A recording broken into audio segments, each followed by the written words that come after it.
Hey everyone, this is Artindi. I'm here with a new indie game that just came out called Islanders by Grizzly Games.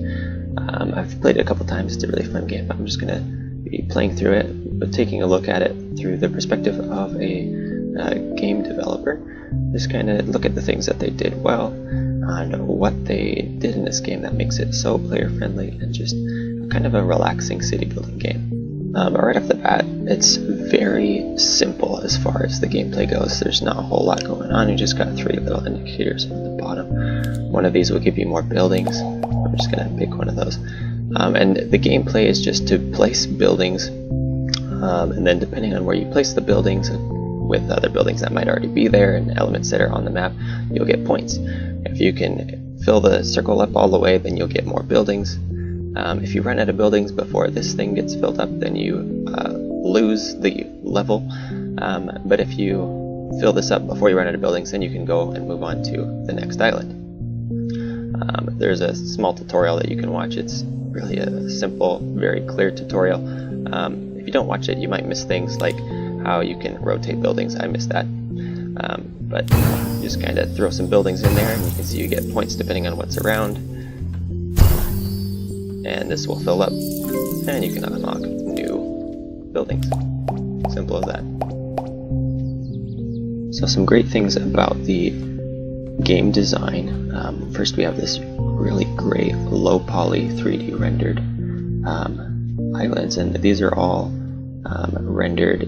Like every island will be different. They're rendered procedurally. So each time you move to a new island, you're going to get a new island. And before, the first island seems to be pretty similar to every time I've restarted a new game. You kind of got this taller bit and a smaller beach, but it's enough to win the first round. And then I haven't ever seen the same island twice, which is great. That's kind of the goal.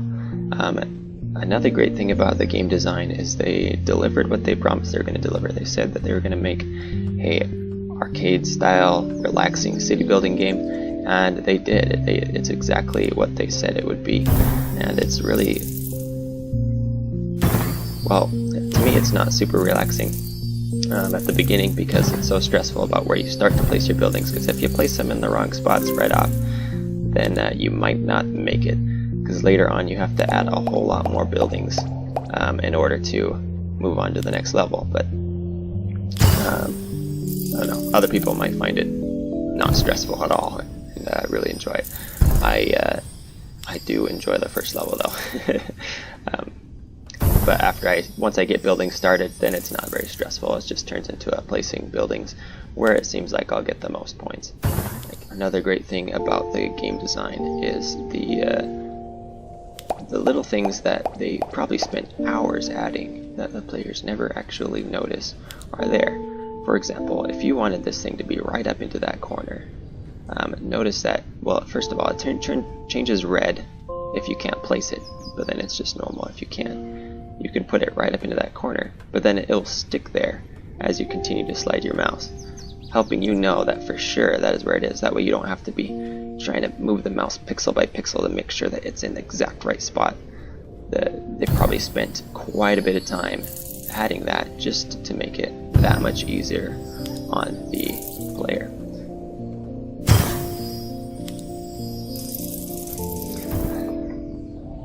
Another great element of excellent game design is keeping the immersiveness of the game. When you move on to your next island, we go into the clouds rather than get a really stupid loading screen. Loading screens kind of break the reality of the game. It breaks the immersion. This makes you believe that, hey, we've moved on to a new island in the same world. It's just a really great tiny thing that they added that is excellent. If you can add things that don't break the immersion in your game, do that. It's beautiful.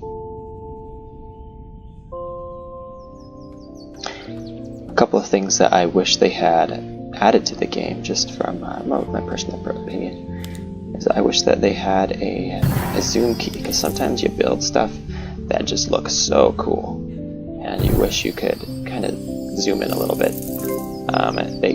They look so cool. So I guess it's a compliment to their game design abilities, because this is just a really beautiful looking game way they have everything laid out and designed, and then the colors of the buildings will change every game.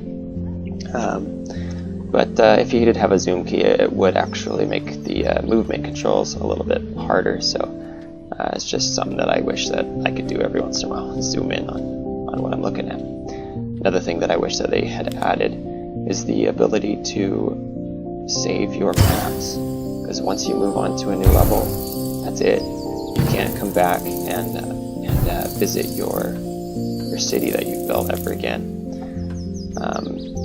Would have been cool to have a way to save it, not so that you can come back and edit it more, because that's what they were trying to avoid, but just that you could show other people in a different way than recording it or taking screenshots.